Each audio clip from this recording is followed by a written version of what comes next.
শুনছেন নটার গল্প, গল্পে গল্পে জমজমাট।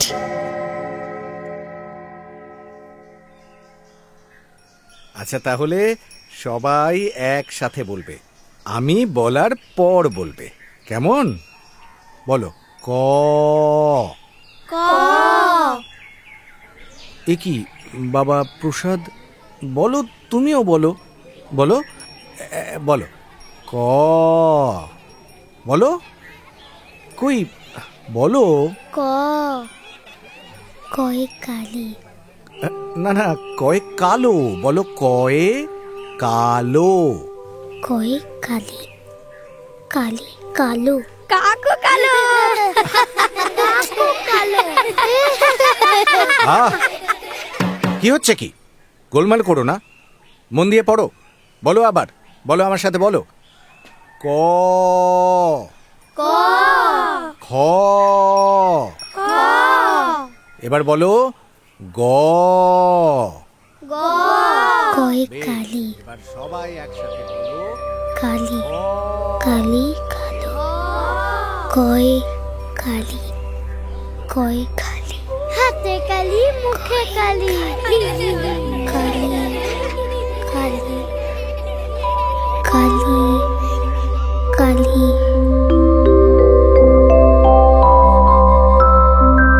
শুনুন মহুয়া বন্দ্যোপাধ্যায়ের লেখা মানব জমিন।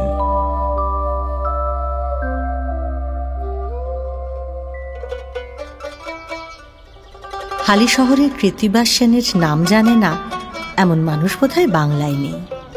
ধনী, নির্ধন, ব্রাহ্মণ, কায়েত, যেই হন না কেন, কৃত্তিবাস সেনের নাম শুনলেই হাত জোড় করে একবার কপালে ঠেকাবেনি। কৃত্তিবাসের দান ধ্যানেই নাকি হালিশহর আর আশেপাশের গরিব ঘরগুলোতে ভাত ডাল জুটত। তাই এই অঞ্চলটায় কৃত্তিবাস সেন একেবারে দেবতা হয়ে বসেছিলেন। তাছাড়া এই বৈদ্য বংশের ওপর জগৎজননীর কৃপার কথাও কারও অজানা নয়। কৃত্তিবাসের সাধনায় যে মা কালী তুষ্ট, এ কথাও হালিশহর জানত।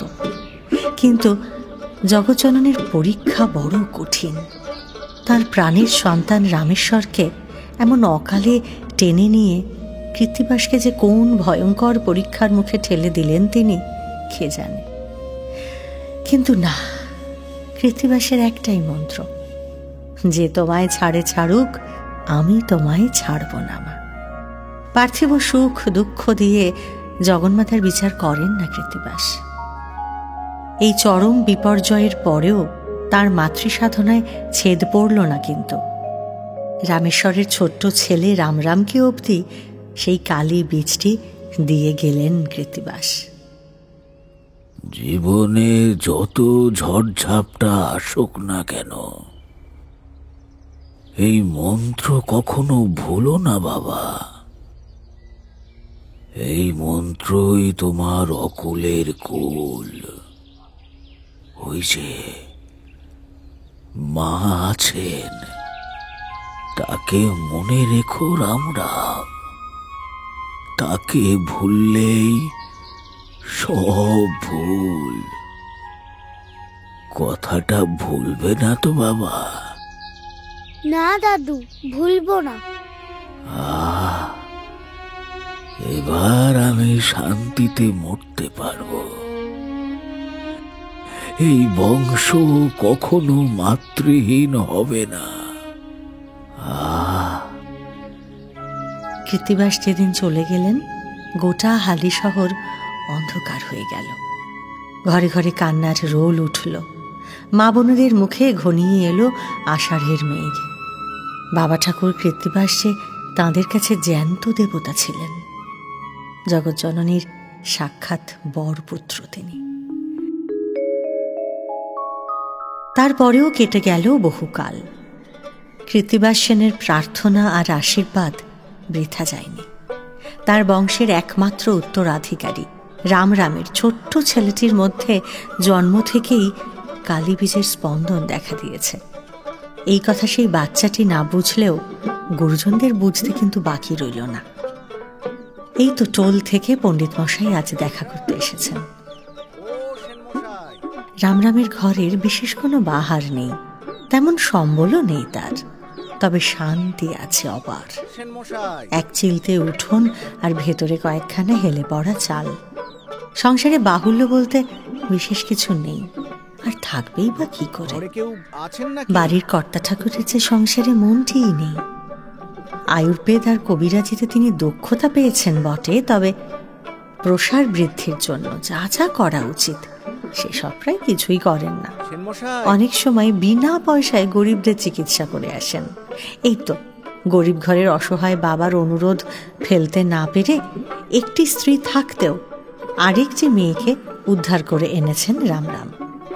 বাপ মরলে সে মেয়ে কোথায় ভেসে যেত তার তো ঠিক নেই, তাই মেয়েটিকে বিয়ে করে নিজের সংসারেই এনে তুললেন রামরাম। দুই স্ত্রী মিলে তাঁর 5টি সন্তান, তবে গোটা বাড়ির চিন্তা শুধু একজনকে নিয়েই, তার নাম রামপ্রসাদ। রামরামের দ্বিতীয় স্ত্রী সিদ্ধেশ্বরীর ছেলে সে। বাড়ির লোকের কাছে এ ছেলের মতিগতি বিশেষ ভালো ঠেকে না। সমবয়সী আর 5টা ছেলের সঙ্গে তার বিশেষ ভাব সাব নেই। এ ছেলে নিজের ভাবে চলে। প্রসাদের 2 মা তো ভেবেই আকুল তাকে নিয়ে, যে ছেলেটা কি শেষ পর্যন্ত জলে যাবে। রামরাম কিন্তু নিশ্চিন্ত। ছেলের চোখের ভাষা পড়তে পারেন তিনি। তার রামপ্রসাদ ছোট হলে কি হবে, তার মধ্যে যে এক বিরাটের পদধ্বনি এখন থেকেই শুনতে পাচ্ছেন রামরাম, সে ব্যাপারে তিনি নিশ্চিত। তবে এ কথা কাউকে বলেন না তিনি। সেনমশাই, এমনকি সময়ে সময়ে পণ্ডিত মশাই এসে হাজির হলে তাকেও সে কথা বলেন না ও রামরাম। সেনমশাই, সেনমশাই, ও সেনমশাই। কে? ও, আরে পণ্ডিত মশাই, আসুন আসুন, এই যে এই আসনে বসুন। না না সেনমশাই, আমি বসতে আসিনি। তবে আমি আসলে বলছি যে মানে প্রসাদের দিকে না একটু নজর দিন এবার। আপনি ভাববেন না পণ্ডিত মশাই। আরে না না, তা বললে কি হয়। আজও কিন্তু সে ওই রকমই ঘুমিয়ে পড়েছিল জানেন তো। আমি তো এর আগেও আপনাকে বলেছি। দেখুন, আপনি নিজে তো কবিরাজ, তা ছেলেটার চিকিৎসা করলে তো পারেন একটু। এত ভালো ছেলেটার যে কি রোগ আছে কে জানে, ও থেকে থেকে ঘুমিয়ে পড়ে কেন? প্রসাদকে আমি আগেই পরীক্ষা করেছি, ওর কোনো রোগভোগ নেই। সে কি, রোগভোগ নেই বলছেন? তাহলে মানে যে বয়সে ছেলেরা ছটফট করে লাফিয়ে ঝাঁপিয়ে বেড়ায়, সে বয়সে এই ছেলে ঢুলে পড়ে কেন ঘুমে? আপনি একদম চিন্তা করবেন না পণ্ডিত মশাই, আমি দেখছি। হ্যাঁ, একটু দেখুন। মানে আসলে কিছুই না, লক্ষণটা না আমি ঠিক ভালো বুঝছি না। ছেলেটাকে একটু ভালো করে খাওয়া দাওয়া করান দেখি, ওর বোধহয় পুষ্টি ঠিকঠাক হচ্ছে না। আচ্ছা বেশ, তাই হবে। হ্যাঁ আমি ওর মাকে বলে দেবক্ষণ। বেশ, তাই না হয় বলে দিন। আর প্রসাদের স্বাস্থ্যটা একটু ভালো হওয়া দরকার, বুঝলেন তো। যাই হোক, আসি তবে, কেমন? হ্যাঁ আসুন। দুগ্গা দুগ্গা দুগ্গা দুগ্গা দুগ্গা দুগ্গা। সাবধানে যাবেন কেমন? হ্যাঁ, রামপ্রসাদ যে ঘুমে ঢলে পড়ে না সে কথা খুব ভালো করে জানেন রামরাম। ছেলের রক্তে যে মাতৃভাবের ধারা বইছে। রামপ্রসাদের জন্মের সময়ই হালি শহরের গণক চূড়ামণি সে ইঙ্গিত দিয়েছিলেন রামরামকে। আচ্ছা সেন মশাই, আপনার এই ছেলে তো সামান্য নয়, এর দিকে একটু নজর রাখবেন। নিতান্ত সাধারণ ঘরের ছেলে রামপ্রসাদ। আলাদা করে তার খেয়াল রাখার মতো সময় বা সম্পদ এ বাড়ির কারো কাছে নেই। তবুও ওরই মধ্যে ছেলেটার আবদারগুলোকে রামরাম একটু বেশিই প্রশ্রয় দেন। অবশ্য রামপ্রসাদও যে বিরাট কিছু চেয়ে বসে তা নয়। তার তো বিশেষ কোনো চাহিদাই নেই। বাকি শিশুদের মতো তার কোনো দাবিও নেই। সে অল্পেই দুষ্ট। অন্য ছেলেরা যখন দুষ্টুমি করে গ্রাম শুদ্ধ মানুষকে একেবারে অতিষ্ঠ করে তোলে, ছোট্ট রামপ্রসাদ তখন বাড়ির উঠোনে বা আমগাছের নিচে কিংবা পুকুর পাড়ে বসে বসে কি যে ভেবে চলে সেই কেবল জানে। ভাবে আর নিজের মনে গুনগুন করতে থাকে। ছেলের মতিগতি দেখে সিদ্ধেশ্বরী কিন্তু মাঝে মধ্যে বেশ চিন্তায় পড়ে যান। হ্যাঁ গো, আমাদের প্রসাদের কি কোনো অসুখ আছে? কেন? আসলে ছেলেটা ওর বাকি ভাই বোনেদের মতো নয়। আমি মা হয়ে মাঝে মধ্যে ওর মনের কোনো থই পাই না। আরে না না, জানো তো, আমার মনটা না কেমন যেন করে। এত ভাবার কি আছে বলো তো? প্রসাদ না হয় নিজের মনেই থাকে, থাক না। না মানে সবাই কি আর একরকম হয় গা? শোনো, তুমি অত ভেবো না, কেমন? মায়ের মন তো, তুমি আর কি বুঝবে। পড়াশোনায় রামপ্রসাদের ঝোঁকটা একটু বেশি। পাঠশালার পড়া শেষ করে সংস্কৃত টোলে সংস্কৃত কাব্য আর ব্যাকরণও শিখে ফেলল সে। রাম খুব খুশি। ছেলেকে এবার মন দিয়ে কবিরাজি বিদ্যেটা শেখাবেন ঠিক করলেন। আমি তো জানতাম আমার ছেলের পড়াশোনায় খুব মতি। এবার ওকে তবে কবিরাজি বিদ্যেটা শেখাই। পারিবারিক ব্যবসার ধারাটা অক্ষুণ্ণ রাখতে হবে তো। কিন্তু ছেলের সেদিকে মন নেই। রোগী দেখা, নাড়ি টেপা, ওষুধ বাটা এসবের চেয়ে নতুন নতুন ভাষা শিখতেই তার বেশি আগ্রহ। হিন্দি আর ফার্সিটা ভালো মতো শিখেও ফেলল সে। মুসলমান রাজত্বে ফার্সি বেশ কাজেও দেবে বুঝে রামরাম একদিন ছেলেকে বললেন, এই যে বাবা প্রসাদ, এসো এখানে বসো। জি আগে।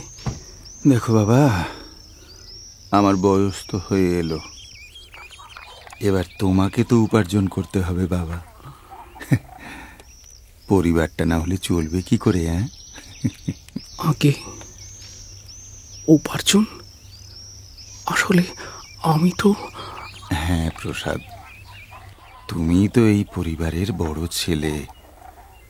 তুমি হাল না ধরলে সবাই যে ভেসে যাবে বাবা। কার পরিবার, কে ভাষায়? শোনো প্রসাদ, সুলতানি দরবারে কাজের চেষ্টা করো, বুঝলে? শুনেছি সেখানে ফার্সি ভাষার বেশ কদর। আগে আমি তাহলে আসি। হ্যাঁ, এসো বাবা, এসো। মাথা নিচু করে চলে গেল রামপ্রসাদ।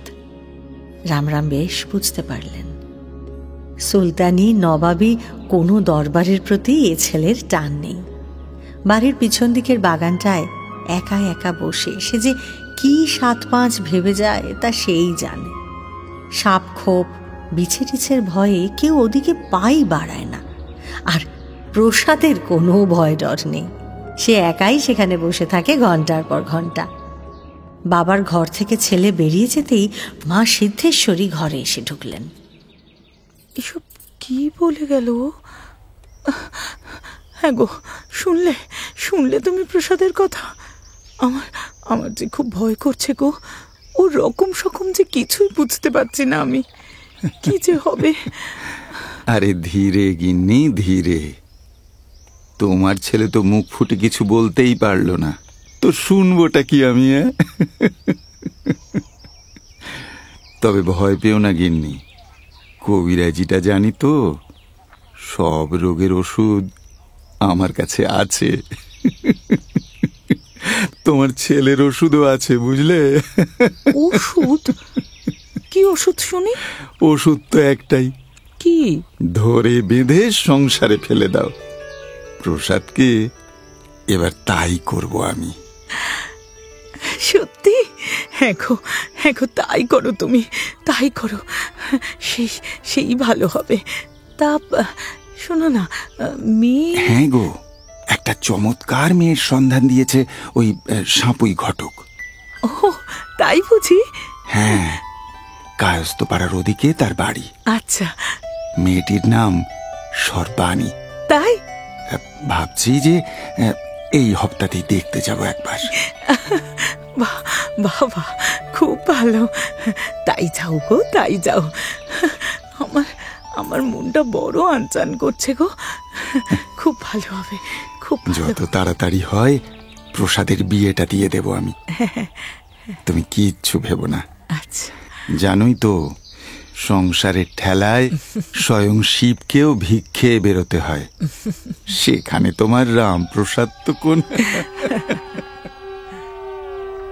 সর্বাণীর সঙ্গে রামপ্রসাদের বিয়ে দিয়ে অনেকটা নিশ্চিন্ত হলেন রামরাম সেন।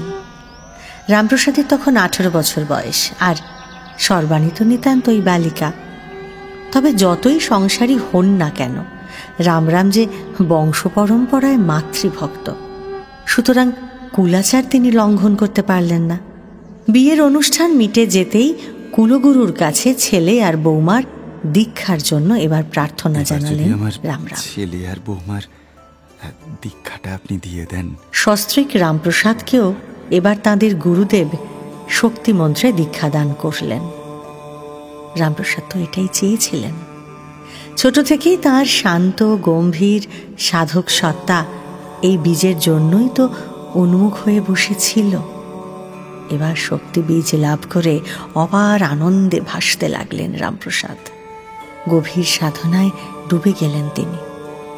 স্ত্রী, সংসার, উপার্জন এসব আর কিছু মনে রইল না তার। আগে যদিও বা ঘরদোরে থাকতেন, এখন আর ঘরেও তাকে বড় একটা দেখা যায় না।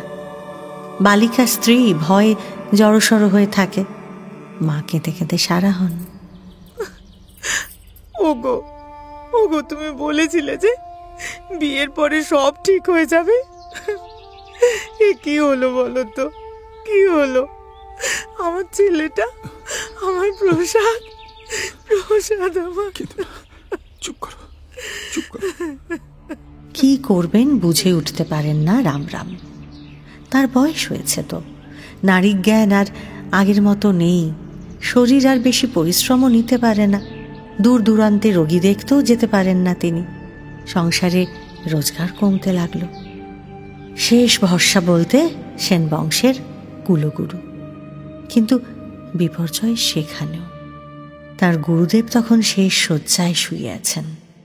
একদিন তার কাছে গিয়ে হাজির হলেন রামরাম। গুরুদেব, গুরুদেব, আপনি আমার একমাত্র ভরসা, একমাত্র আশ্রয়। আপনি চলে গেলে আমাদের কি হবে গুরুদেব? আমার প্রসাদের কি হবে? অনেক আশা করে আপনার কাছে এসেছি। আপনি প্রসাদকে বেঁধে রাখুন বাবা, ওকে আপনি বেঁধে রাখুন। রাম রাম, তুমি বাড়ি যাও। মা জগদম্বা আছেন, তিনি সব ঠিক, তিনি সব কিছু ঠিক করে দেবেন। কিন্তু প্রসাদ যে রামপ্রসাদকে আটকে রাখতে পারবে না বাবা। ও মায়ের ছেলে, মা ওকে টেনে নেবেন। ও তোমার মায়ের নৈবেদ্য। আমার প্রসাদকে সংসার ত্যাগ করবে বাবা। আমাদের সংসারের কি হবে তাহলে? আমি আর কদিন গুরুদেব, ওর মা, ওর স্ত্রী, ওরা যে সব ভেসে যাবে গুরুদেব, ওরা যে সব ভেসে যাবে। না না না না, এ হতে পারে না।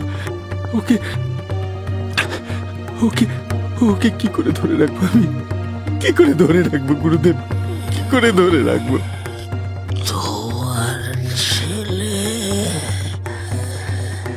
সন্ন্যাসী হবে না,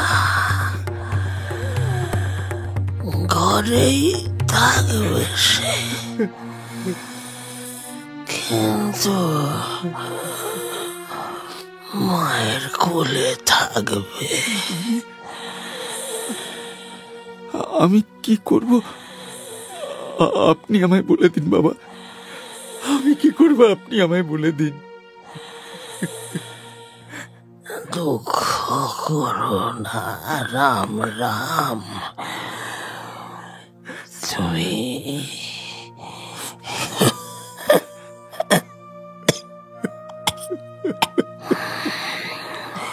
তুমি মহাভাগ্যবান।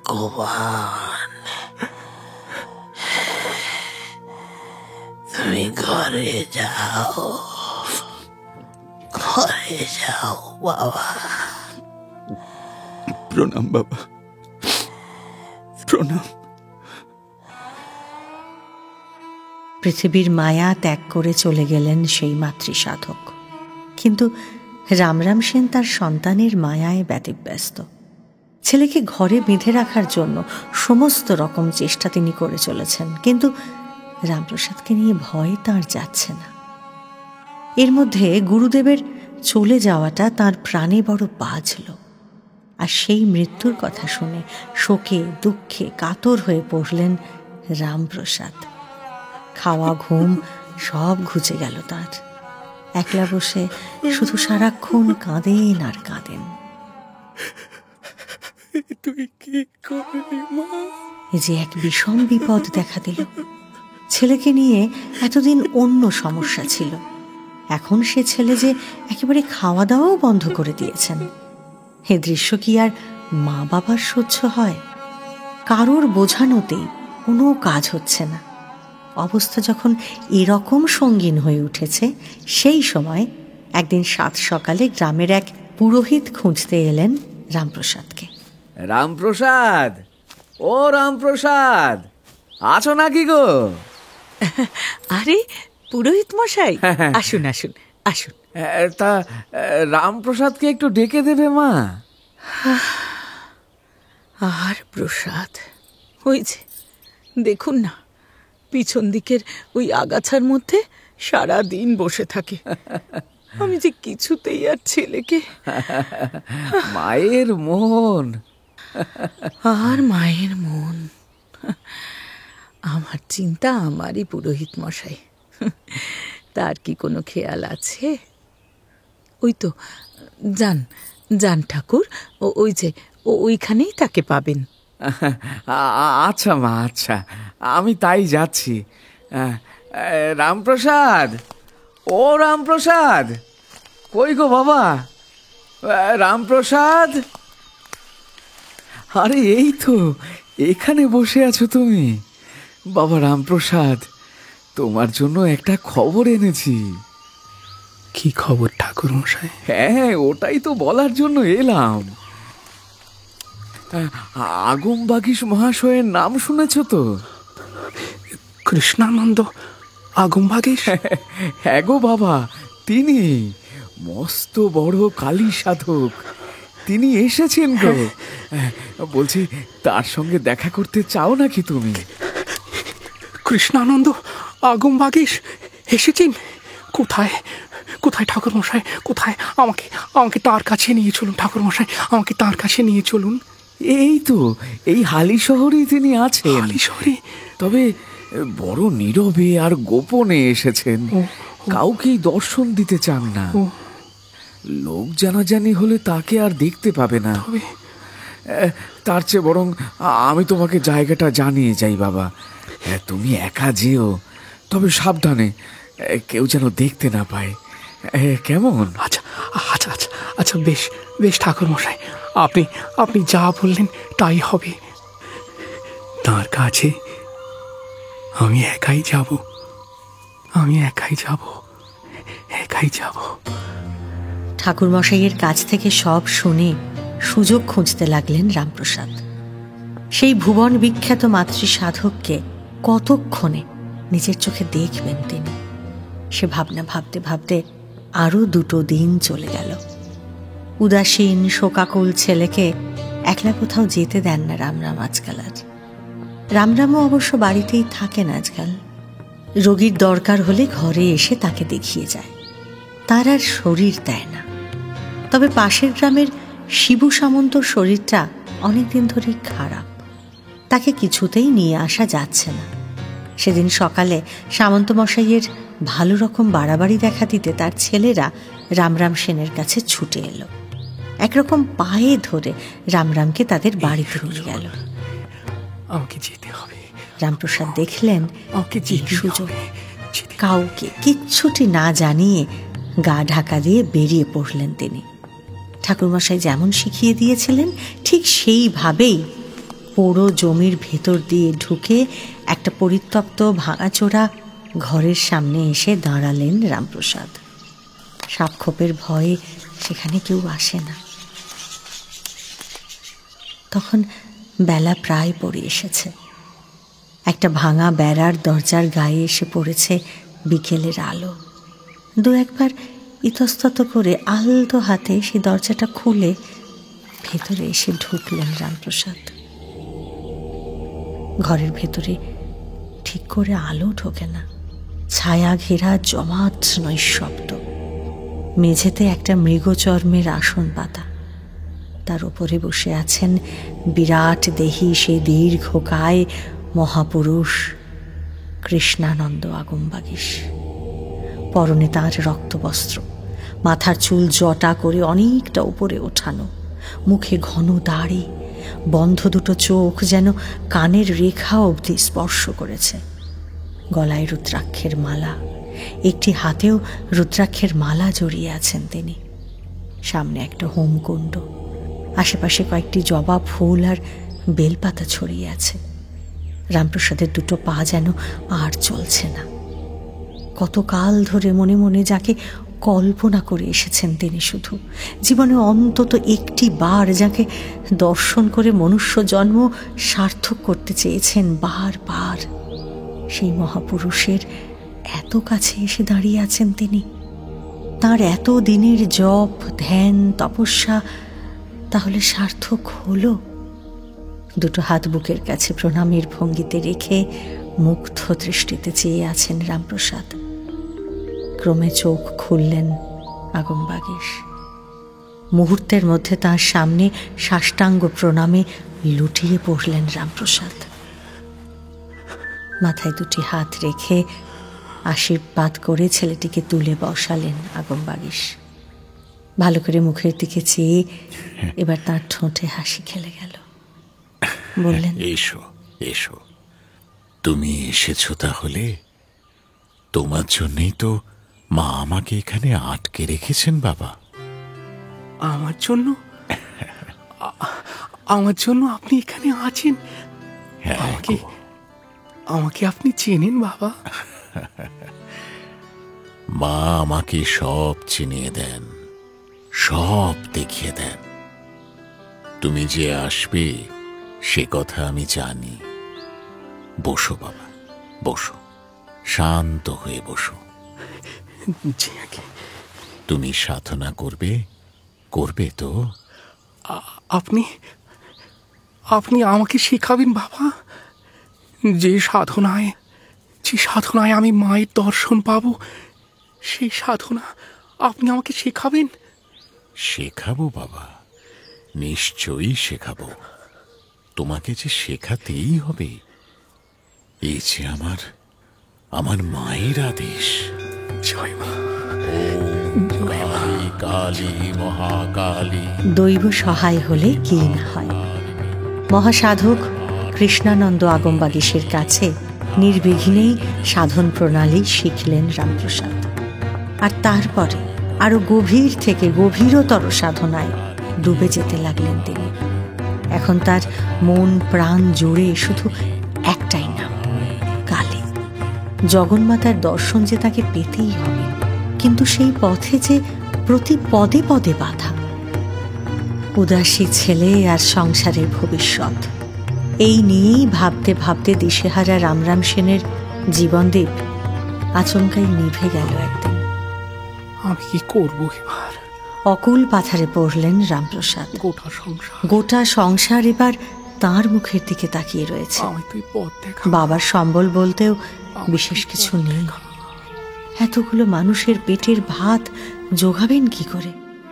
তার মন আর মাথায় তো শুধুই জগন্মাতার নিবাস। গোটা সংসার উপার্জনের পথ তিনি তো চেনেন না। বিহ্বল শোকাকুল রামপ্রসাদ মনে মনে ছটফট করতে লাগলেন। মা, মা রে, এ তুই কি করলি মা? আমি যে বনে বাদারে বসে থেকে তোর নাম করি, তোকে ছাড়া আর কিছুই জানি না মা। আমাকে আমাকে কে চাকরি দেবে বল? কোথা থেকে টাকা আনবো আমি? এদিকে ঘরের মানুষদের দুর্দশা দেখে আমার যে প্রাণ ফেটে যাচ্ছে মা। আমাকে পথ দেখা মা, আমাকে তুই পথ দেখা, আমাকে বলে দে মা, আমি কি করবো, আমাকে বলে দে মা। আকুল হয়ে মায়ের কাছে প্রার্থনা করতে থাকেন রামপ্রসাদ, কিন্তু না, রাস্তা মিলল না। এদিকে বাড়িতেও একবেলা হাঁড়ি চড়ে তো আর একবেলা উপোস। শাক পাতা তুলে এনে সেদ্ধ করে কোনো রকমে যে দুটো শাক ভাত করে দেবেন সিদ্ধেশ্বরী, সেই উপায়ও তার নেই। ঘরে চালের আকাল। পুত্রবধূ সর্বাণীর মুখের দিকে তাকিয়ে চোখ দিয়ে জল পড়ে তার। অতটুকু মেয়ে, দুবেলা তাকে খেতেও দিতে পারেন না তিনি। একদিন আর থাকতে না পেরে ছেলেকে ডেকে বললেন, ও বাবা প্রসাদ, মা, ঘরে যে আর একটা দানাও নেই বাবা, তার উপর এতগুলো মানুষ, কি হবে বাবা? হ্যাঁ, আমি তো সব দিক দিয়ে চেষ্টা করছি মা। কোথাও থেকে একটা পয়সাও আনতে পারছি না মা। এই গ্রামের লোকে নিজেরাই ঠিক করে খেতে পায় না, তারা আর অন্যদের দেবে কি? আর তাছাড়া এইভাবে কদিনই বা দেবে বলো? মা গো, চুরি আর ডাকাতি ছাড়া যা করা যায় সব চেষ্টা করছি মা, কিন্তু এখানে পড়ে থেকে কিচ্ছু হবে না বাবা। ওই শুনলুম বাঁরুজ্জে পাড়ার ছেলেপুলেরা নাকি কলকাতা শহরে গিয়ে পয়সা নিয়ে আসে। ও বাবা, কলকাতা সে যে অনেক বড় শহর মা। তুই একবার যা না বাবা, সেখানেই যদি কিছু একটা কাজ করতে পারিস। কিন্তু মা আমি যে সেখানে কাউকে চিনি না মা। আমি কার কাছে যাব বলতে পারো? তা নাই বা চিনলি, তুই তো লেখাপড়া জানিস, কোনো একটা কাজ তুই ঠিক জুটিয়ে নিতে পারবি, আমি জানি। শোন না বাবা, একবার যা না, গিয়ে দেখ, একবার চেষ্টা কর। হ্যাঁ, আচ্ছা মা, তুমি যখন বলছো তখন না হয় তাই যাই। যদি দুটো পয়সা আসে দেখি। হ্যাঁ, দেখ বাবা, দেখ। মায়ের নাম নিয়ে কলকাতায় এসে রামপ্রসাদ পড়লেন মুশকিলে। গ্রামের সহজ সরল মানুষ তিনি, তার উপর নিজের ভাবে নিজেই বিভোর হয়ে থাকেন। তিনি যে সাধক, কিন্তু কলকাতায় সাধনার সুযোগ কোথায়? সাধনার মতো অবসরই বা কোথায়? ব্যাকুল হয়ে ওঠেন রামপ্রসাদ। মায়ের সাধনা না উদরপূর্তির উপায়, কোন দিকে যাবেন তিনি? কত কাল আর এর দরে তার দরে ঘুরে ঘুরে বেড়ানো যায়? রামপ্রসাদের মনের ভেতরটা হাহাকার করে ওঠে। মা গো, এ কি খেলা খেলছিস মা আমায় নিয়ে? দুটো পয়সার জন্য বড় মানুষের দরজায় দরজায় হন্যে হয়ে ঘুরে বেড়াচ্ছি মা। সাধন ভজন সব আমার মাথায় উঠেছে। ওদিকে বাড়িতে আমার গর্ভধারিণী খিদে কাতর হয়ে বসে আছেন। তার কষ্ট যে আর দেখতে পারি না মা। আমি কি করব মা? কোথায় যাব মা? আমায় বলে দে মা, আমায় বলে দে।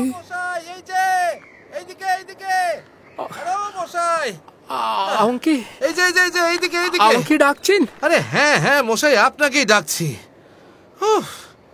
সে কোথা থেকে ডাকতে ডাকতে আসছি, কানেও তোলেন না। যাকে যা বলছিলাম শুনুন, আপনি কাল ওই চাকরির জন্য রায়দের বাড়িতে গিয়েছিলেন না? হ্যাঁ, আমি গিয়েছিলাম। আমি সেখান থেকেই আসছি। হ্যাঁ, ঠিক চিনেছি। হ্যাঁ, আগে আগে আগে আমি গিয়েছিলাম। বলুন বলুন। আমি তখন খাজাঞ্চি খানায় বসেছিলাম, আপনার সব কথা শুনেছি। ভাগ্যিস আপনাকে দেখতে পেলাম। ও, কেন ডাকছিলেন আমায়? তা বলছিলাম যে একটা কাজ আছে মশাই। কাজ করবেন নাকি? কোথায় আছে? হ্যাঁ হ্যাঁ হ্যাঁ, আমি সব কাজ করব, আমি সব কাজ করব, সব কাজ। আরে না না না না না না, কোনো উল্টো পাল্টা কাজ আপনাকে করতে হবে না। দেখে তো শিক্ষিত মানুষ বলেই মনে হয়। বলছি, আপনি গরানহাটা চেনেন? গরানহাটা? চেনেন না তো? না। আচ্ছা বেশ, আজ বিকেলে এখানেই থাকবেন, কেমন? আমি আপনাকে গরানহাটার মিত্র বাড়িতে নিয়ে যাব। আচ্ছা আচ্ছা, বেশ বেশ বেশ, থাকবো। ওখানে একটা কাজের খবর শুনেছি। রায় মশাই আর মিত্র মশাইরা বন্ধু কি না, তাই খবরটা আমি পেয়েছি। বলছি, তা থাকবেন কিন্তু? বিকেল বেলায় আসবো। হ্যাঁ হ্যাঁ, নিশ্চয়ই থাকবো থাকবো থাকবো থাকবো। জয় মা, জয় মা। কাজ, আমি কাজ পাবো মারে। নবাব সিরাজদৌল্লার জহুরি দুর্গাচরণ মিত্রকে কে না চেনে? নুনের দেওয়ানিও আছে তার, আরও যে কত ব্যবসা আছে সে খবর বোধহয় তিনি নিজেও ঠিক করে জানেন না।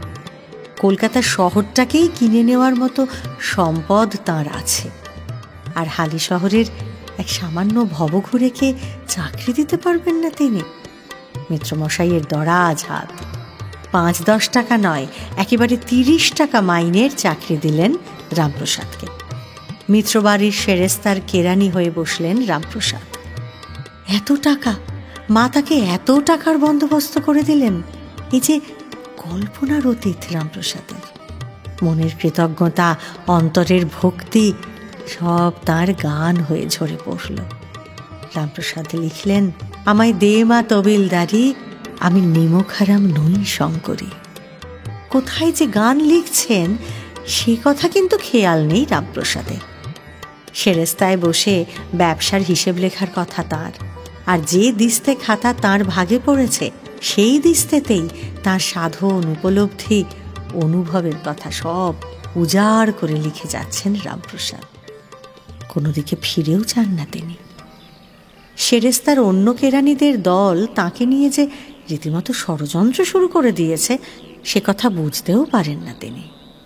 ওহে, এই ছোকরার মতি গতি তো আমার ভালো ঠেকছে না বাবু। হ্যাঁ, আমারও। দিন রাত খাতার ওপর উপর হয়ে পড়ে এত কি হিসেব লিখে যায় বলো তো? কারোর সঙ্গে তো একটা কথাও কয় না।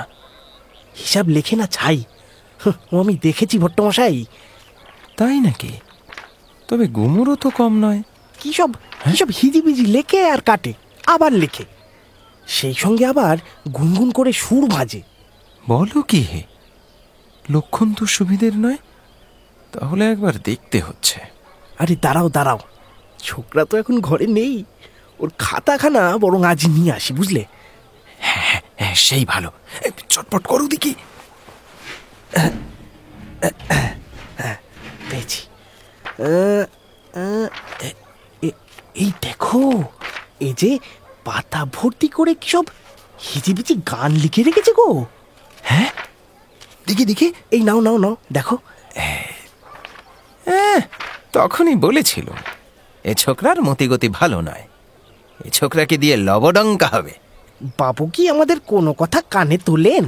হুমা, তাই তো। এ কি অনাচার গো! ছি ছি ছি ছি ছি ছি ছি। মাস গেলে করকরে 30টা টাকা গুনে দিচ্ছেন বাবু, আর কাজের বেলা কিনা এই। চলো আজই বাবুকে গিয়ে সব বলতে হবে, চলো। আরে লাভ নেই ভট্টমশাই, লাভ নেই, কোনো কথাই যে তার কানে ঢোকে না। আরে বলার মতো করে বললে ঠিক ঢুকবে। আরে চলোই না হে, এবার দেখি কেমন না ঢোকে। চলো। বেশ চলো তবে, চলো। হ্যাঁ, চলো গিয়েই দেখা যাক। সেরেস্তার অন্য কেরানিদের কাছ থেকে রামপ্রসাদের নামে নিন্দে কিছু কম শোনেননি দুর্গাচরণ মিত্র। ছেলেটা আসলে কারো সঙ্গে মেলামেশা করে না, তাই তাকে নিয়ে সকলের অত জ্বালা, সে কথা বোঝেন তিনি। আর সেই সব কথায় তাই আমল দেন না তিনি বিশেষ। কিন্তু আজ যা শুনলেন তারপর তো আর চুপ করে বসে থাকা যায় না। ছোকরা তার কাছ থেকে মাইনে নিয়ে একটা কাজও করে না, রাত দিন হিজিবিজি গান লেখে। এবার তাহলে নিজের চোখে সবটা দেখতে হচ্ছে তাকে। পরের দিন সকালবেলা সেরেস্তা খুলতে না খুলতে দূর থেকে বাবুর জুতোর আওয়াজ শোনা গেল। তার সচিব আগে ভাগে এসে সবাইকে খবর দিল, বাবু হিসেব দেখতে আসছেন, আপনাদের খাতাগুলো সব সামনে রেখে দিন। আসুন আসুন আসুন বাবু আসুন। এই যে এই যে এই যে আমার খাতাখানা। দেখি আগে বসি, তারপর দেখান।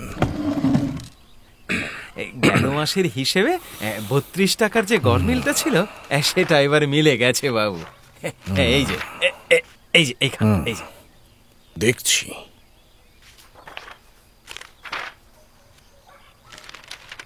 কই ভট্টমশাই, আপনার আপনার হিসেবটা দেখি একবার।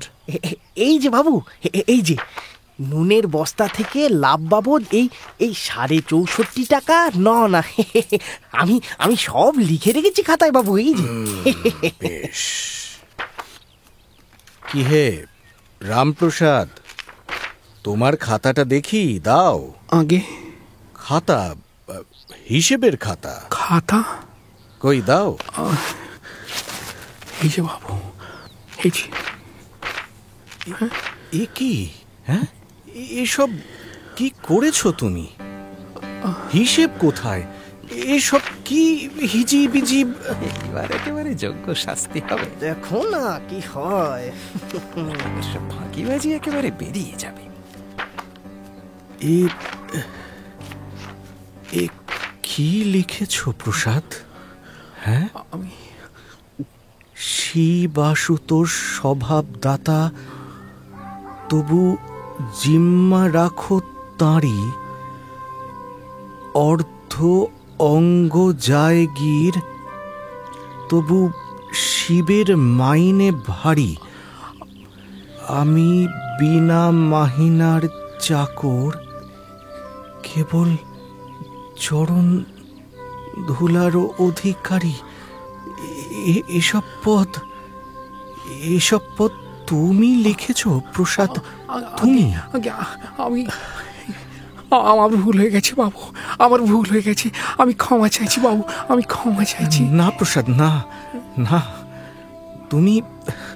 তুমি কোনো ভুল করনি, কোনো ভুল করনি তুমি।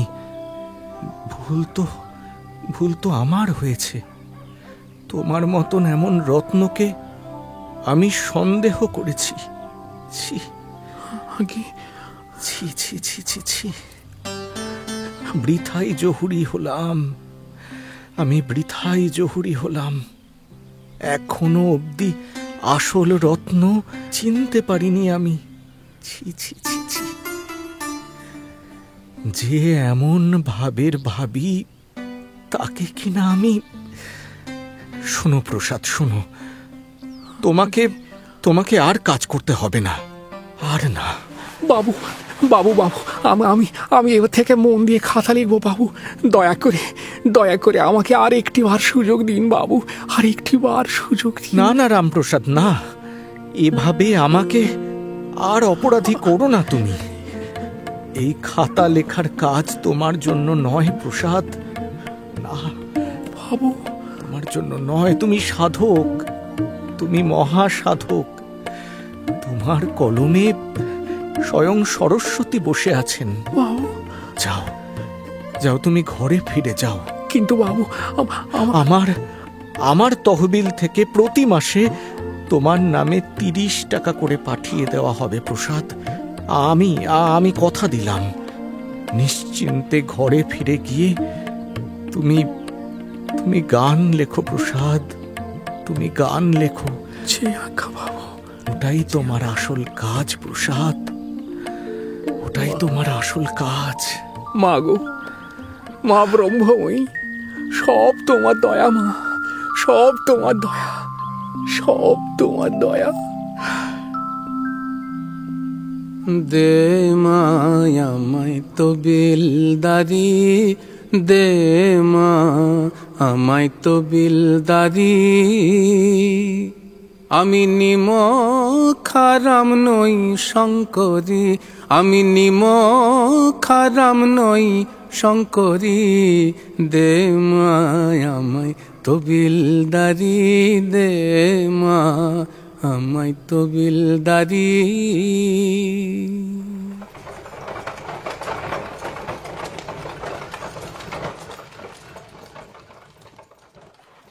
সমস্ত দায় দায়িত্ব থেকে মুক্তি পেয়ে হালি শহরে ফিরে এলেন রামপ্রসাদ।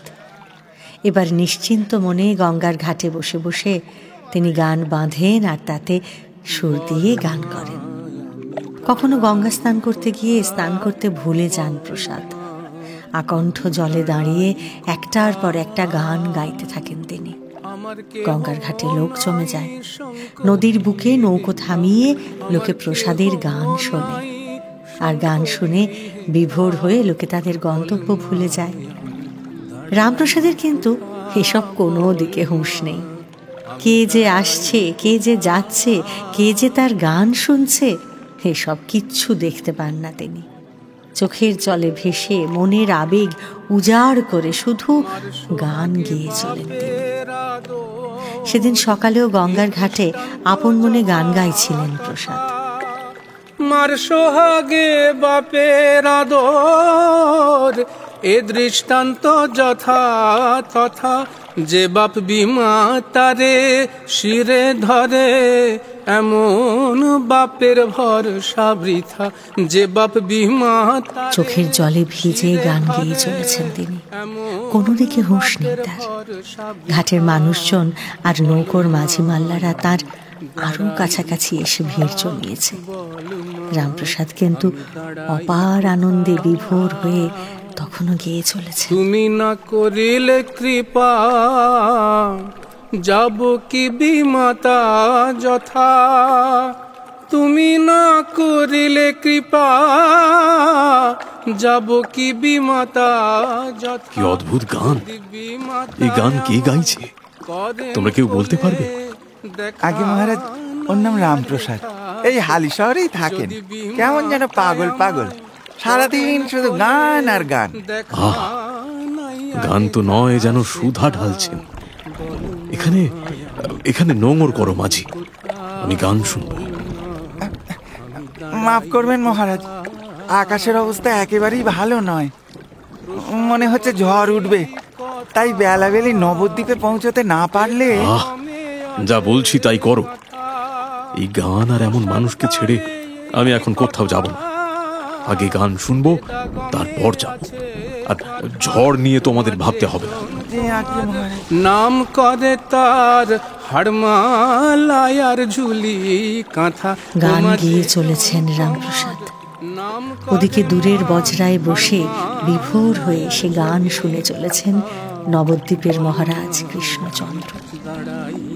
মানুষটিকে ছেড়ে যেতে ইচ্ছে করছে না তার। মাতৃভাবে মগ্ন হয়ে গেছেন তিনি। বজরার মধ্যে স্থির হয়ে বসে আছেন। রামপ্রসাদের গান এবার বন্ধ হল। স্নান আহ্নিক সেরে ঘাটে উঠতে যাবেন তিনি। এমন সময় মহারাজ কৃষ্ণচন্দ্রের বজরা সেখানে এসে ভিড়ল। ঘাটে নেমে এলেন নবদ্বীপের রাজা স্বয়ং। রামপ্রসাদকে বললেন, সাধক রামপ্রসাদকে রাজা কৃষ্ণচন্দ্র প্রণাম জানায়। মহারাজ কৃষ্ণচন্দ্র, আপনি আপনি আমার কাছে? না না মহারাজ, আপনার প্রণাম আমি কি করে নেব মহারাজ? এতে যে আমার অপরাধ হবে।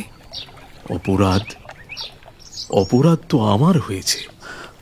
আপনার মতো এমন একজন মানুষ আমার খাস তালুকে বসে আছেন, আর আমি জানি না। মহারাজ, আমি সামান্য এক মানুষ, মায়ের নাম করি আর শাক ভাত খাই। না না, আমাকে মার্জনা করুন কবি। মহারাজ, আমি আপনাকে সসম্মানে আমার রাজদরবারে নিয়ে যেতে চাই। সেখানে আমার মাথার মণি হয়ে থাকবেন আপনি। রাজদরবারে? না না মহারাজ, আমি ওই দরবারে বেমানান। আমাকে আপনি মার্জনা করুন। এই সাধন ক্ষেত্র ছেড়ে কোথাও যেতে পারবো না আমি মহারাজ, কোথাও যেতে পারবো না। বেশ বেশ, আপনি নাই বা গেলেন, আমি এখানেই আপনাকে কবিরঞ্জন উপাধি দিচ্ছি। মহারাজ, 100 বিঘা নিষ্কর জমিও দান করছি। বংশ পরম্পরায় আপনার পরিবার ওই জমির মালিক হবে। সেসব লেখাপড়া আমিই করে দেব। না না মহারাজ, আপনার দুটি পায়ে পড়ি, আমাকে আর বিষয় কর্মে বাঁধবেন না। বিষয়ের জ্বালায় পালিয়ে এসে আবার এখানেও সেই বিষয়। না না না না মহারাজ, আমার শুধু মাকে চাই, মাকে, আর কিচ্ছু চাই না মহারাজ, আমার আর কিচ্ছু চাই না। আমাকে মাফ করবেন মহারাজ, আমাকে মাফ করবেন। ধন্য আপনি, ধন্য। আপনি মায়ের সার্থক সন্তান। আপনাকে বাঁধার সাধ্য আমার নেই। শুধু মাঝে মাঝে এসে আপনার গান শুনে যাব, এই প্রার্থনাটুকু রাখবেন তো? নিশ্চয় মহারাজ, নিশ্চয়। আমার মায়ের নাম শুনবেন আপনি, এ তো অতি উত্তম কথা। যখন ইচ্ছে আসবেন রাজা, যখন ইচ্ছে আসবেন। আমি আপনাকে মায়ের নাম শোনাবো। আমার মায়ের দরজা সব সময় খোলা। আমার মায়ের দরজা সব সময় খোলা। জয় মা, জয় মা। আয় মন বেড়াতে যাবি কালী, কল্পতরু মূলে গিয়ে চারি ফল কুড়ায় পাবি। আয় মন বেড়াতে যাবি, প্রবৃত্তি নিবৃত্তি জয়া, তাই গান গাইতে গাইতে আপন মনে নিজের ঘরের পথ ধসলেন রামপ্রসাদ। যতক্ষণ সে গান শোনা যায় ততক্ষণ ঘাটে দাঁড়িয়ে রইলেন মহারাজা কৃষ্ণচন্দ্র। রামপ্রসাদের ছায়া এবং সুর মিলিয়ে যেতে দুহাত জোর করে মাথায় ঠেকিয়ে বজরায় গিয়ে উঠলেন রাজা। বজরা এবার নবদ্বীপের পথে ছুটল। মহারাজের এখন আর কোনো দিকে হুঁশ নেই। আপন ভাবে বিভোর হয়ে বসে রইলেন তিনি। এ কি শুনলেন তিনি আজ, কি দেখলেন? মুগ্ধ হয়ে শুধু সে কথাই ভাবতে লাগলেন রাজা কৃষ্ণচন্দ্র। দুর্গাচরণ মিত্রের দয়ায় রামপ্রসাদের সংসারে এখন মোটা ভাত কাপড়টা হয়ে যায়। এবার তিনি নিশ্চিন্ত। ঘরের সামনে এক ফালি বাগানের মধ্যেই পঞ্চবটি তৈরি করেছেন প্রসাদ, আর তার নিচে পঞ্চমুণ্ডির আসন করেছেন। সেখানে মায়ের সাধনায় মগ্ন হয়ে থাকেন রামপ্রসাদ। দিন যায়, রাত যায়, রামপ্রসাদের কোনো হুঁশ নেই। ভাবে আবেশে বিভোর তিনি। খাওয়া নেই, ঘুম নেই, সারাক্ষণ হয় তিনি গান গাইছেন, নয়তো শিশুর মতো কাঁদছেন। মা গো, আজও তো দেখা দিলি না মা, আজও তো দেখা দিলি না। আর কবে আসবি মা? আর কবে তোর দয়া হবে? দেখা দে মা, দেখা দে, দেখা দে মা, দেখা দে। ছেলের রুক্ষ চেহারা, চোখে অঝোর কান্না, পুত্রবধূর নীরব মুখে তীব্র বেদনা। সিদ্ধেশ্বরীর মন আর মানে না এসব দেখতে দেখতে। ছোট দুই নাতি নাতনি রামদুলাল আর জগদীশ্বরীর আকুল মুখ চোখ, এসবও আর দেখতে পারেন না সিদ্ধেশ্বরী। তার বয়স হয়েছে। সংসারে যদিও এখন ভাতের অভাব নেই, কিন্তু ছেলের এই গভীর ভাবকে আর সহ্য করতে পারলেন না ক্লান্ত জননী। সংসারের সঙ্গে ছেলের যে নামমাত্র সম্পর্ক। পঞ্চমুণ্ডির আসনে সন্তানের সেই ভয়ঙ্কর তপস্যা দেখতে দেখতে চিরতরে চোখ বুঝলেন রামপ্রসাদের মা সিদ্ধেশ্বরী। গর্ভধারিণীকে হারিয়ে মায়ের বিরহ আরো প্রবল হলো তাঁর। আগে ঘরের সঙ্গে যেটুকুও সম্পর্ক ছিল, এবার তাও ঘুচে গেল। দিনের পর দিন ঘরে ফেরেন না রামপ্রসাদ। উগ্র থেকে উগ্রতর হলো তার সাধনা। পঞ্চমন্দির সামনে সেই যজ্ঞকুণ্ডের আগুন আর রামপ্রসাদের মনের আগুন দুটোই যেন একাকার হয়ে উঠছে। সেই দুই আগুন কখনো নিভে না। অবশেষে একদিন পাষাণময়ীর আসন টলল। অমাবস্যার গভীর রাতে রামপ্রসাদের ভাব আর ব্যাকুলতা সেদিন চরমে পৌঁছেছে। ঘরের ভেতরে দুই সন্তানকে বুকে জড়িয়ে ধরে থরথর করে কাঁপছেন সর্বাণী। আজই না কোনো অঘটন ঘটে যায়। ক্রমশ রাত গভীর হল। রামপ্রসাদও ধীরে ধীরে শান্ত হয়ে এলেন। গভীর ধ্যানে মগ্ন হলেন তিনি। আর তারপর দিব্য আনন্দে উদ্ভাসিত হয়ে উঠল তার মুখ। সেই হাসি যেন এই চেনা জগতের হাসি নয়, অপার্থিব শান্তি, আনন্দ আর উল্লাসে শিশুর মতো ফেটে পড়লেন রামপ্রসাদ। মা, মা, মা গো, তুই এসেছিস মা, তুই এসেছিস। আমার আমার ডাক তুই শুনতে পেয়েছিস মা? এতদিনে আমার ডাক শুনতে পেয়েছিস? আমার মায়ের কি রূপ, আমার মায়ের কি রূপ! ওগো, ওগো, কে কোথায় আছো? কে কোথায় আছো? তোমরা দেখে যাও, তোমরা দেখে যাও। আমার মা এসেছেন গো, আমার মা এসেছেন, আমার মা এসেছেন, আমার মা এসেছেন, আমার মা, আমার মা, আমার মা এসেছেন, আমার মা এসেছেন। ভেবে দেখ মন কেউ কারো নয়, মিছে ভ্রম ভূমণ্ডলে। ভেবে দেখ মন কেউ কারো নয়, মিছে ভ্রম ভূমণ্ডলে। ভুলো না দক্ষিণা কালী, বদ্ধ হয়ে মায়া জালে। ভুলো না দক্ষিণা কালী, বদ্ধ হয়ে মায়া জালে। ভেবে দেখ মন কেউ কারো নয়, মিছে ভ্রম ভূমণ্ডলে।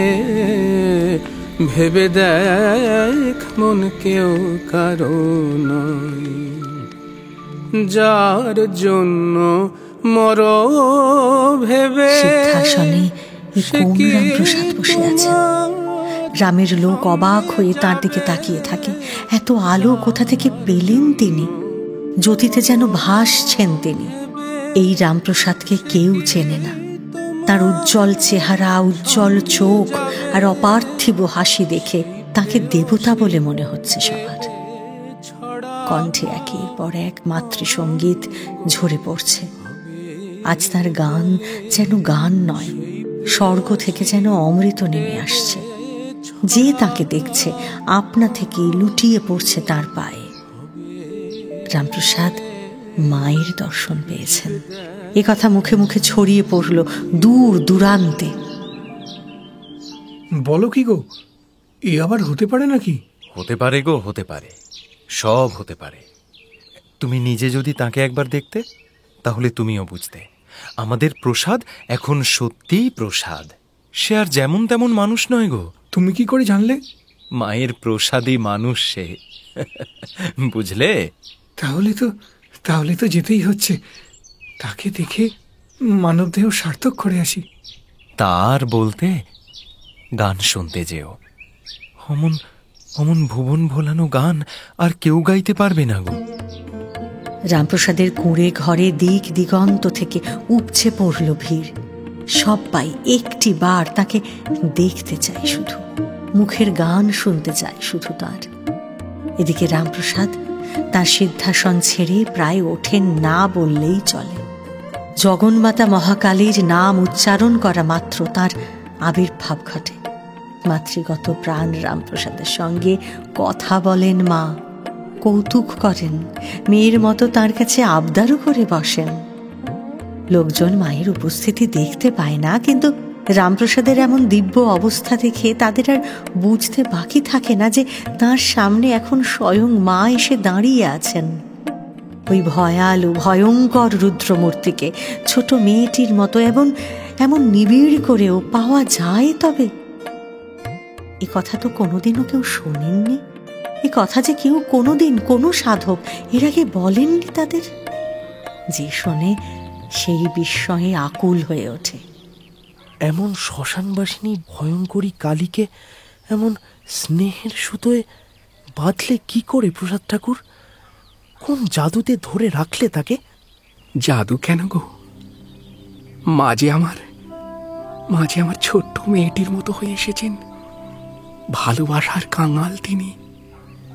মন প্রাণ দিয়ে ভালোবাসলেই তাকে পাবে গো। তার সাধনার পথটা আমাদেরও বলে দাও না ঠাকুর। পথ? আমি তো আলাদা করে কোনো পথের খবর জানি না। যে পথ ভালো লাগে সেই পথেই তাকে পাওয়া যায়। তিনি তো দূরের কেউ নন গো, তাঁর চেয়ে আপন আর কে আছে? আপনজনের জন্য কি আলাদা পথের দরকার পড়ে গো?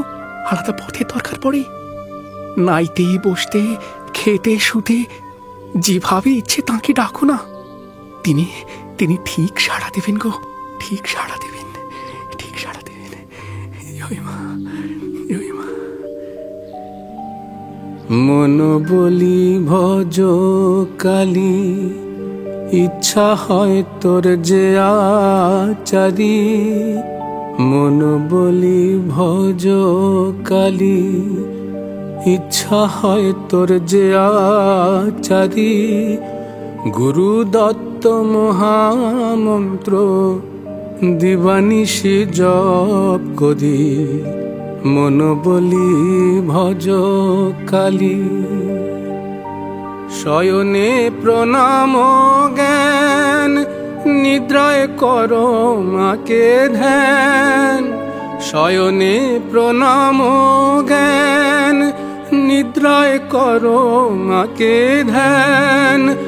নগর ফেরো মনে কর, প্রদক্ষিণ শ্যামা মারে। মন বলি ভজ কালী, ইচ্ছা হয় তোর যে আচারি।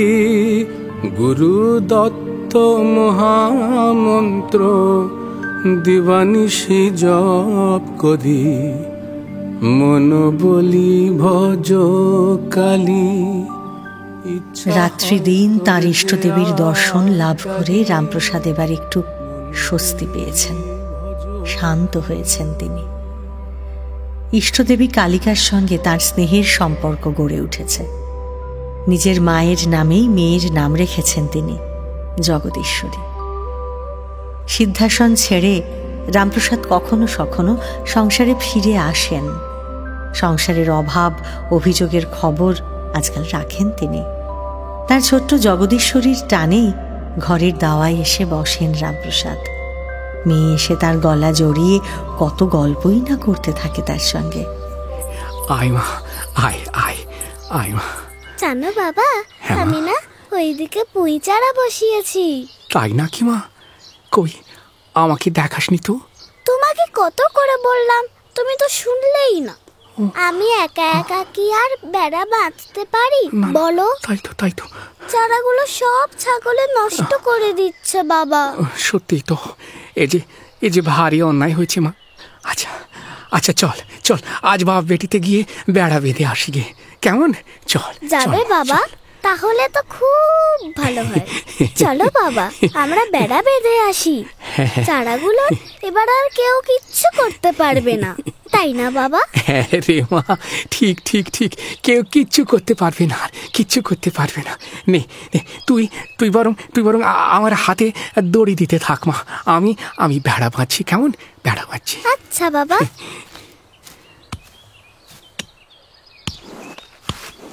মন রে কৃষিকাজ জানো না, মন রে কৃষিকাজ জানো না।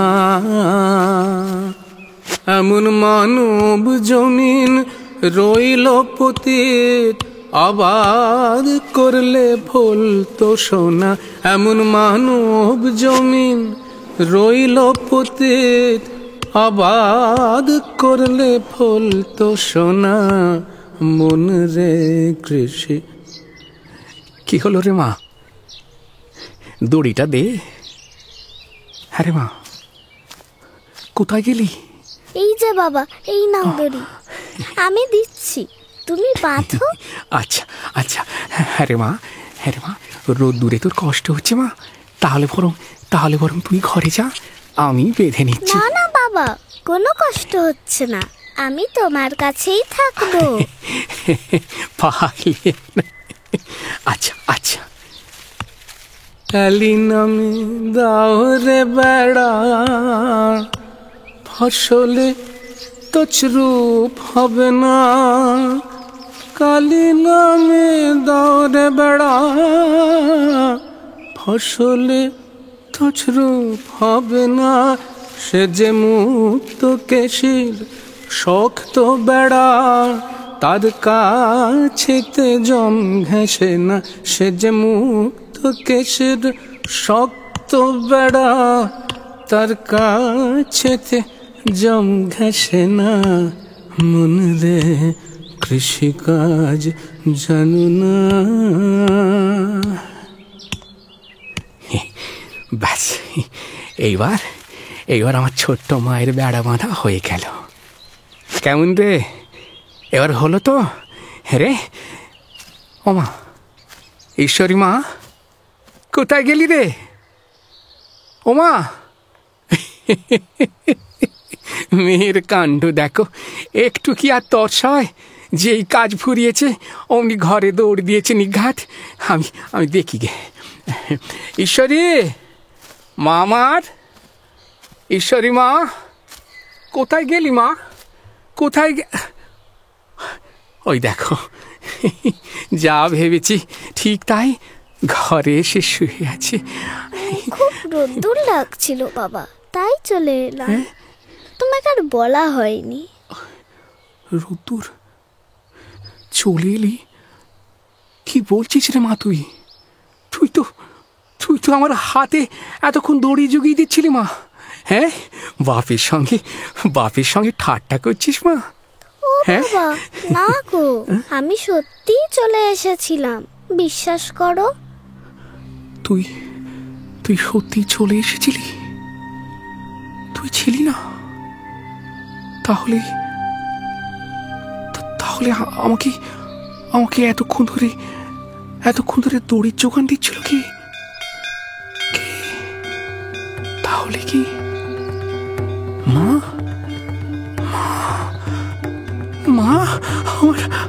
আমার মা এসেছিল। মা রে মা, আমি তোকে চিনতে পারিনি মা। তুই এসেছিলি, আমায় তুই ক্ষমা কর। আমি তোকে চিনতে পারিনি মা, আমি তোকে চিনতে পারিনি। জয় মা, জয় মা। বিহ্বল হয়ে রামপ্রসাদ ছুটে বাইরে এলেন। সামনে জবা গাছ থেকে 2 হাত ভরে জবা ফুল তুলতে লাগলেন রামপ্রসাদ। তারপর অঞ্জলি ভরে জমিতে সেই ফুল ছড়িয়ে দিতে লাগলেন। প্রসাদের প্রণাম নাও গো মা। মেয়ের মধ্যে মা আর মায়ের মধ্যে মেয়েকে নিয়ে বিভোর হয়ে থাকেন রামপ্রসাদ। তার সংসারে আর সিদ্ধাসনে এখন জগন্মাতার অবাধ বিচরণ। চোখ বুঝলে মা, চোখ খুললেও মা। কে যে মা, কে যে তার সংসারের মানুষ, কে যে গাঁয়ের মানুষ, তার আর কোনো তফাৎ করতে পারেন না প্রসাদ। অত বড় মানুষটি এখন যেন একেবারে 5 বছরের বালক হয়ে গেছেন। কখন হাসছেন, কখন কাঁদছেন নিজেই জানেন না। এই অবস্থায় একদিন নবদ্বীপ থেকে ডাক এলো তার। মহারাজ কৃষ্ণচন্দ্রের শেষ অবস্থা, কোনো রকমের নিঃশ্বাসটুকু বইছে মাত্র তার। চলে যাওয়ার আগে একবার তিনি প্রসাদকে দেখতে চান, তার কণ্ঠে মায়ের গান শুনতে চান মহারাজ। রাজবাড়ির খাস সচিব এসেছেন তাকে নিয়ে যেতে। তার সঙ্গে যখন নবদ্বীপ পৌঁছলেন রামপ্রসাদ, মহারাজের তখন শেষ অবস্থা। মহারাজ, প্রসাদ এসেছেন। মহারাজ, এই তো মহারাজ, চোখ খুলুন মহারাজ, চোখ খুলুন। এই পার্থিব চোখ আর কি খুলবো ঠাকুর? আপনি আমার মনের চোখ খুলে দিন। মায়ের গান শোনান। হ্যাঁ রাজা, আমি নিশ্চিন্তে চলে যাই। মহারাজ, যথাজ্ঞা মহারাজ। পৃথিবীর কেউ ভালো তো বাসে না,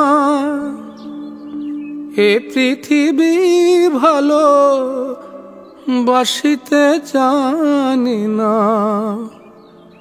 পৃথিবীর কেউ ভালো তো বাসে না, এ পৃথিবী ভালো বাসিতে জানে না। যেথা আছে শুধু ভালোবাসাবাসি, সেথা যেতে প্রাণ চায় মা। সকলি ফুরায় যায় মা, আমার সাধনা মিটিল, আশা না পুরিল। সকলি ফুরায় যায় মা, জনমের শোধ ডাকি গো মা তোরে, জনমের শোধ ডাকি গো মা তোরে। কোলে তুলে নিতে আয় মা, কোলে তুলে নিতে আয় মা। সকলি ফুরায়। প্রাণ ঢেলে গান গাইছেন রামপ্রসাদ। সে গান শুনতে শুনতে আস্তে আস্তে নিথর হয়ে গেলেন মহারাজ কৃষ্ণচন্দ্র। নবদ্বীপে এবার সূর্যাস্ত হল। বিষণ্ণ গম্ভীর হয়ে ঘরে ফিরে এলেন রামপ্রসাদ। মহারাজ কৃষ্ণচন্দ্রের মৃত্যুটা তাকে ভেতর থেকে বড় আঘাত দিয়েছে। সিদ্ধাসনে বসেও মহারাজের জন্য চোখের জল ফেলেন তিনি। এত বড় মহৎ প্রাণ চলে যাওয়া মানে তো জগতে অন্ধকার নেমে আসা। রামপ্রসাদ জানতেন বাংলার গৌরব এবার ম্লান হতে শুরু করবে। জগতের সব কিছুকেই মায়ের ইচ্ছে বলে জানেন তিনি, আর তাই এই ঘটনাকেও জগন্মাতার লীলা বলে মাথা পেতে নিলেন রামপ্রসাদ। বিষণ্ণতার মেঘ কাটল ক্রমশ। আবারও ধীরে ধীরে সেই পরিচিত শিশু স্বরূপে ফিরে গেলেন রামপ্রসাদ। দেখতে দেখতে কালী পুজো চলে এলো। মায়ের মূর্তিতে কালী পুজো করেন রামপ্রসাদ। সেই কালীকে লোকে বলে প্রসাদময়ী কালী। পুজোর কোনো আচার বিচার নেই, যেমন পারেন তেমন করেই করেন। আর সারা রাত ধরে মাকে গান শোনান রামপ্রসাদ। তা সেই পুজো দেখতে দূর দূরান্ত থেকে মানুষ যেন একেবারে ভেঙে পড়ে। এবারও এসেছে সবাই। গোটা রাত ধরে রামপ্রসাদের গান শুনবে তারা। আর সেই গান শুনে স্বয়ং মায়ের চোখ দুটো যেন নিঃশব্দে হাসতে থাকে। সে হাসি এসে মেশে রামপ্রসাদের চোখে। বড় উজ্জ্বল হয়ে ওঠে তার চোখ দুটো। সারা রাত ধরে নির্নিমেষ নয়নে সেই দৃশ্য দেখে দেখে গ্রামবাসীদের আশ যেন আর মেটে। বসন পরমা গো, বসন পরমা, চন্দনে চর্চিত জবা পদে দিব আনি গো। বসন পরমা পর, বসন পরমা। কি আশ্চর্য কাণ্ড বলো দেখি। এবারের কালী পুজোর রাতে আমাদের প্রসাদ ঠাকুরকেই যেন মা কালী বলে মনে হলো। তুমি কিছু দেখেছো নাকি? হ্যাঁ গো, তুমি ঠিকই বলেছ। আছে কেউ কিছু মনে করে, তাই বলতে পারিনি। আমার চোখেরও যেন আর পলক পড়ছিল না। এবারে মা কালী প্রসাদ ঠাকুরের ওপর ভর করেছিলেন গো। সে আর বলতে, ওই যে মাথায় করে মাকে বিসর্জনে নিয়ে চলেছেন ঠাকুর। হ্যাঁ, চলো চলো চলো চলো, তার সঙ্গে গেলে আরো কয়েকটা গান শুনতে পাবো। চলো চলো চলো। রাধা প্যারি গোকুলে গোপিনী, পাতালেতে ছিলে মাগো হই ভদ্র কালী, কত দেবতা করেছেন পূজা। কালী পুজোর পরের দিন মা কালীর ছোট্ট মূর্তিখানি মাথায় নিয়ে বিসর্জন দিতে চলেছেন রামপ্রসাদ। তার পিছনে যেন লোকের মেলা। রামপ্রসাদ অবশ্য কিছুই দেখছেন না, ভাবে বিভোর হয়ে মাকে মাথায় নিয়ে চলেছেন তিনি। ভাবের আবেশে তার পা টলছে, দুটো চোখ যেন রক্ত জবার মতো লাল। চোখের জলে ভেসে যাচ্ছেন রামপ্রসাদ। আপন মনে একের পর এক গান গাইতে গাইতে চলেছেন তিনি। ভেবে পরাণ গেল, যার নামে হরে কাল পদে মহাকাল, তার কেন কালো রূপ হলো। ভাবকে ভেবে পরাণ গেল মায়ের, ভাবকে ভেবে পরাণ গেল, যার নামে হরে কাল। আজ প্রসাদ ঠাকুরের ভাবটা কেমন যেন অন্যরকম লাগছে না? এসব ঠাকুর দেবতার ভাবে তুমি আমি এর কি বুঝবো বলো দেখি। এখন গান শোনো তো। আহা আহা, কান দুটো যেন জুড়িয়ে যাচ্ছে গো, একেবারে জুড়িয়ে যাচ্ছে। প্রসাদময়ী কালীকে মাথায় নিয়ে গঙ্গার ঘাটে এসে দাঁড়ালেন রামপ্রসাদ। জলে নেমে গেলেন তিনি। একটু একটু করে জল ঠেলে এবার সামনের দিকে এগিয়ে যাচ্ছেন। তার আর কোনো দিকে হুঁশ নেই, আর পিছনে অগণিত জনজোয়ার। রামপ্রসাদের মহাভাব যেন সুর হয়ে নেমে আসছে। স্তব্ধ হয়ে শুনছে রে মন কালী বলে, ডুববে রে মন কালী বলে,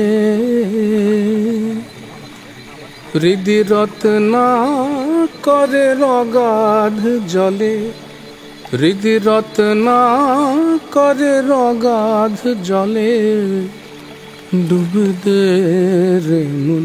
একটু একটু করে এগোতে এগোতে বুক সমান জল, এবার বুক পেরিয়ে গলা, তবুও এগোচ্ছেন রামপ্রসাদ। মাথার উপরে দুটো হাত দিয়ে মায়ের মূর্তিখানি ধরে রেখেছেন তিনি। কণ্ঠের গান কিন্তু বন্ধ হয়নি। পিছনে দাঁড়িয়ে থাকা মানুষের ঢল তখন চিৎকার করছে, ঠাকুর যাবেন না, ঠাকুর যাবেন না, ঠাকুর ফিরে আসুন, ঠাকুর, ঠাকুর আপনি নিজেও জানেন না আপনি কোথায় চলে যাচ্ছেন, ঠাকুর ফিরে আসুন, ঠাকুর যাবেন না, ঠাকুর ওখানে যাবেন না। রামপ্রসাদের গানে আর কিছুই পৌঁছচ্ছে না। ক্রমেই তিনি এগিয়ে চলেছেন অগাধ জলের দিকে। দূর থেকে আরো দূরে চলে যাচ্ছেন রামপ্রসাদ। এত দূরে চলে যাচ্ছেন যেখান থেকে আর কেউ ফিরে আসতে পারে না। ক্রমে বিন্দু হয়ে গেলেন তিনি। আর তারপর এবারে যেন সেই জল মিশল জলে। মহাভাবের তরঙ্গ শেষে আরো অপার অসীম তরঙ্গ এসে লীন হয়ে গেল তরঙ্গে। নদীর পাড়ে দাঁড়িয়ে শূন্য দৃষ্টিতে অনন্ত অসীম জলের দিকে ফ্যাল ফ্যাল করে চেয়ে রইল সকলে। গঙ্গায় তখন ভরা জোয়ার। ঢেউয়ের মাথায় দিগন্ত এসে মিশেছে। কোথাও কিচ্ছু আর দেখা যাচ্ছে না। তবু কোন সুদূর থেকে মহাভাবের আখরখানি শুধু তখনও যেন ভেসে আসছে কানে। রামপ্রসাদের গান, রামপ্রসাদের কালী পুজো। রত্নাকর নয় শূন্য কখন, দু চার ডুবে ধন না মেলে, তুমি দম সামর্থ্যে এক ডুবে যাও কুলো কুণ্ডলিনীর কোলে, তুমি দম সামর্থ্যে এক ডুবে যাও কুলো কুণ্ডলিনীর কোলে, ডুববে রে মন কালী বলে, ডুববে রে মন কালী বলে।